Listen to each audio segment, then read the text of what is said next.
Hello guys, and welcome back to this lecture. So in the previous lecture, we discussed creating charts using Copilot and explored several different kinds of charts. So the next thing to learn is creating dashboards. Before creating dashboards, it is important first to understand what a dashboard is. So building dashboards in Excel using Microsoft Copilot. What is a dashboard in Excel? A dashboard in Excel is a visual interface that consolidates and displays key metrics, trends, and data summaries in an interactive and easily digestible format. It typically includes charts, tables, and KPIs, which are key performance indicators that help users monitor performance, identify patterns, and make informed decisions. In the context of this lecture, Microsoft Copilot will be used to build a dashboard that brings together sales, profit, and customer satisfaction data. This hands-on exercise will demonstrate how a dashboard can transform raw data into actionable insight using Excel's visualization tools and Copilot automation capabilities. So, we will use a clean dataset and build a dashboard step by step. So here we have the dataset, which has already been transformed into a table. The dataset contains sales, profit, and customer satisfaction over all the months of the year.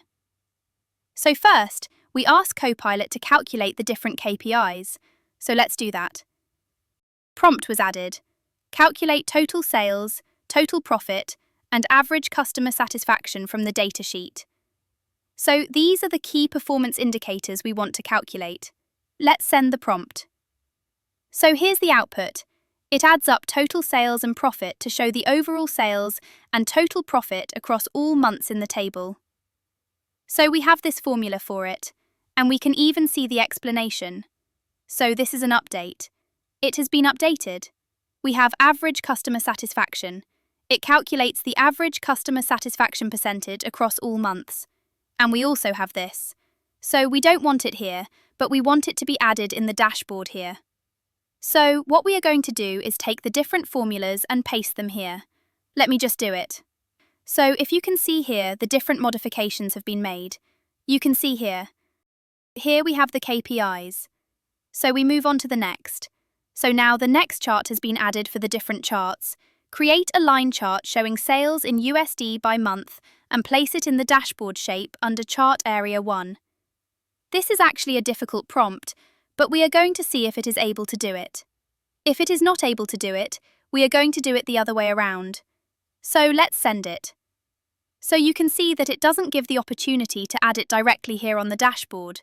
What it says, I can't place the chart in the dashboard sheet, but it created a line chart showing sales. So we can add it into a new sheet. And then what we are going to do is copy this chart. I'm going to cut this chart and place it on the dashboard here. So we have it here. Don't mind the fact that there is a pivot table here, it is still connected to this. So the next thing we are going to do is the satisfaction trend. So now create a line chart for profit by month under Chart Area 2. So while it's creating, just reduce it. And you can see that there is something hidden here. So we are going to copy this, get this one here, and let's say put it here. And then now I'm going to do this here. Alright, so you can see that it didn't create it, but the good thing now is that it gives the steps. So select the data range and go to the Insert tab, Chart, Include Line Chart area, choose the Line Chart option. So you're simply going to do that and do this. And then we go to Insert, then we go to Line Chart.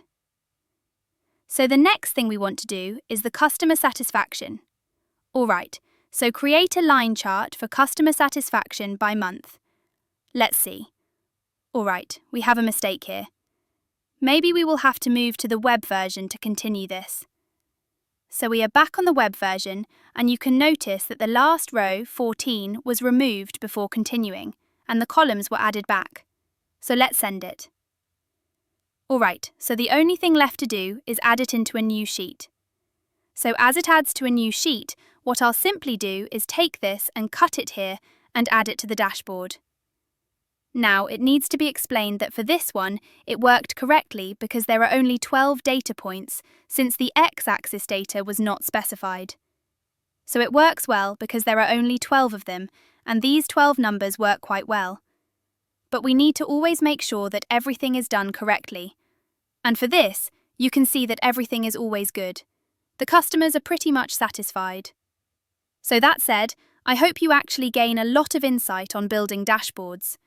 Dashboards can be a little more complicated than this. You can do more with this dashboard, like format each chart with titles, labels, and data labels, like for example here. And see you on the next one.